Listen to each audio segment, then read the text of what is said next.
রব্বুল আলামিন সূরাতুল হিজরের 43-44 নম্বর আয়াতের মধ্যে বলেন, ওয়া ইন্না জাহান্নামা লামাউইদুহুম আজমাইন, নিশ্চয়ই জাহান্নাম তাদের প্রত্যেকেরই প্রতিশ্রুত স্থান হবে।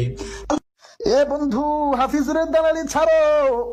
আল্লাহ তাআলা এত নাজ নেয়ামত দান করছে, এত সুন্দর কণ্ঠ দান করছে, কারো দালালি করার জন্য না, একমাত্র জন্য বলি, কারো দালালি করার দরকার নাই, কারো সুর নকল করার দরকার নাই।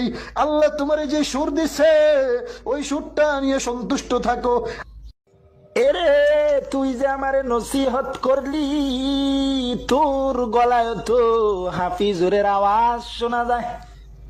তুইও তো হাফিজুরের দালালি কইরা কইরা আরেকজন রে নসিহত দেস না, না